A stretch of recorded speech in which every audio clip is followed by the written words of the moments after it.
Hello, hello. Happy Wellness Wellbeing Wednesday, everybody. I am super excited to be here, and I am committed to be coming to you every Wednesday round about the 2:30 Central Standard Time here in the United States of America to share my wellness tips, answer any questions that you might have, and just be here for you, however it is that you might need. I'm super excited to be here. We are in the month of November, and let me just tell you, here in the North Texas area, it is like 79 degrees. I am in shorts, can you believe it? And I am grounding myself on this wellness day. I want to just first talk about the awareness contributions that we give for this month. Of course, for our veterans, thank you all for your service. For National Family Caregivers Awareness Month, for all of you caregivers out there, that is a hard job, and we see you, we hear you. For National Alzheimer's Awareness Month, Men's Health Awareness.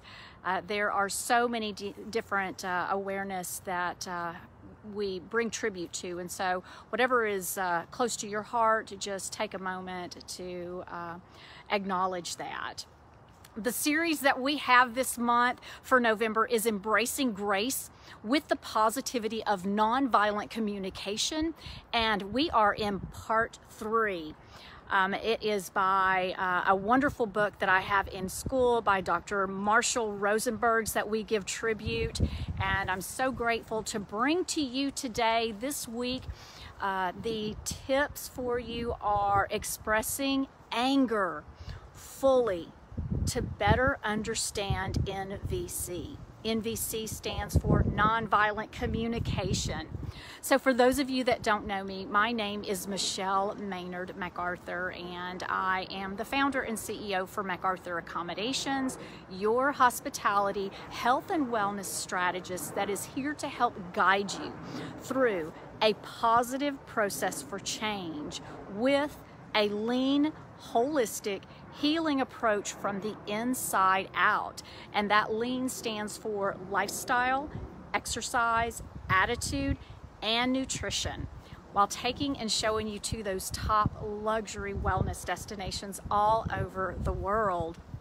First and foremost, I want to tell you my why. And my why is I do have my sunglasses just in case, because my eyes are twitching a little bit more than normal. And so I don't want to deviate from the message I'm bringing to you guys. But I am a survivor of a progressive degenerative neuromuscular disorder along with depression for over 30 years now. But I get to stand here today with my voice to share these tips and share my purpose, my passion, and my why. So if you notice any uncomfortable strange pauses, twitches, whatever that might be, I just ask for your grace to know that I usually always get back on track. I am a believer, a mother, an entrepreneur, educator, speaker, and a world-class traveler. So the tips that we have for you today are being brought to you by MacArthur Accommodations. And we are a hospitality, health and wellness coaching and consulting advisement company that specializes in overall optimal health and wellness worldwide, with those innovations to reflect, recharge, and renew yourself one step at a time. I have an international health and wellness certification as a coach that complements a certification I have in traditional Chinese medicine, along with a 30-plus year career in hospitality. So I am eager and excited to bring these tips to you today, and we are talking about expressing anger fully to better understand nonviolent communication. So with that, these 5 pointers that I am bringing to you today is number 1, distinguishing stimulus from the actual cause. When we look at distinguishing stimulus, we think about hurting people physically and emotionally are superficial expressions. So let's dive a little bit deeper to experience oppression, discrimination, and a power to effect change. Hurting people physically and emotionally are superficial expressions to help you with distinguishing that stimulus from actual cause. Are we really angry because of what someone said or did? Do we blame them with punishment? Motivating by the guilt, it mixes up this stimulus and the cause. The root of anger really lies within our own thinking process. And allowing these thoughts of blame and the judgment to take over, it gives you an opportunity for me to say, establish a clear separation between the two, stimulus and actual cause. Tip number 2 for you today is all anger has a life-serving core. When we judge others, we actually are contributing to violence. So use the emotion of anger as a wake-up call. Be conscious of the needs you need met, not of others. Be conscious of your own needs, because anger co-opts our energy by diverting it towards punitive actions. Reflect and recognize these experiences. Savor and embrace these moments. Tip number 3 for you is emphasize the distinction of stimulus versus cause with practical implications.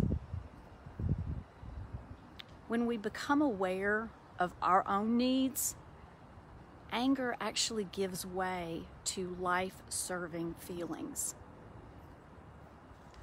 Violence comes from the belief that other people cause our pain and they deserve punishment.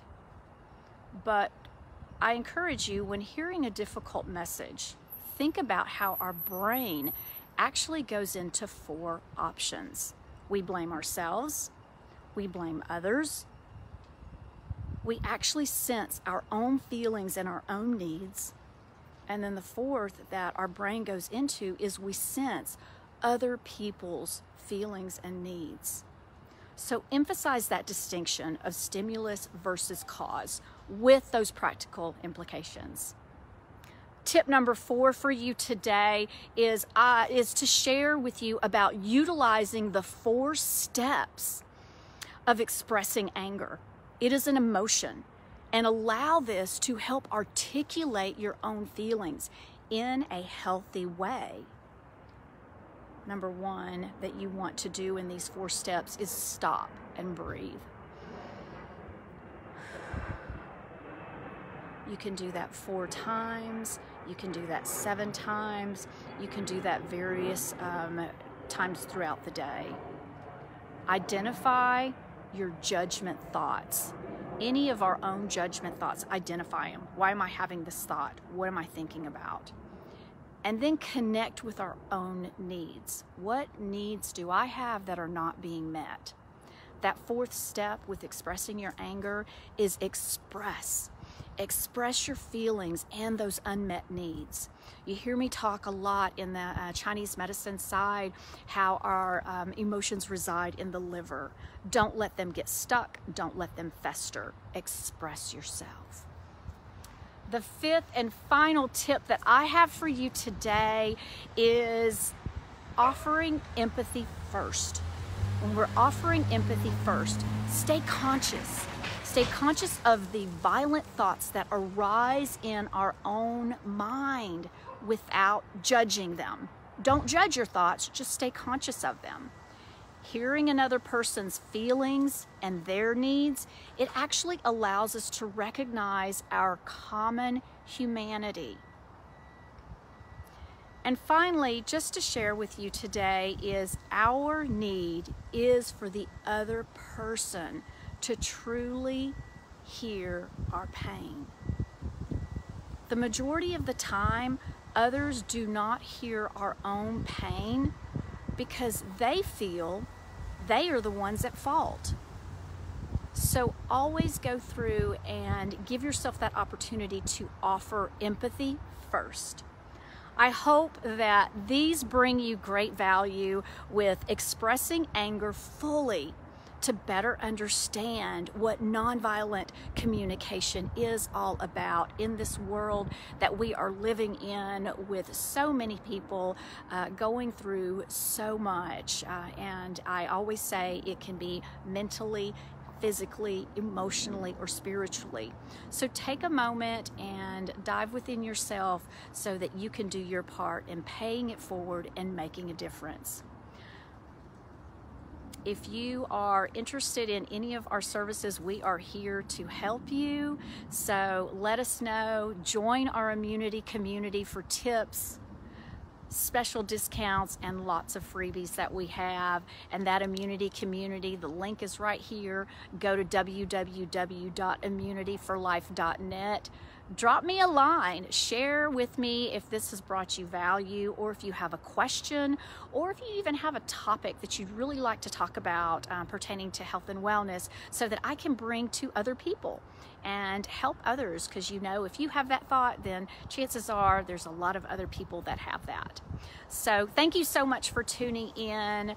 I am honored and blessed that you have taken this time to enter into our space. I'm wishing you a beautiful, prosperous, and productive day. God bless you guys. Bye-bye.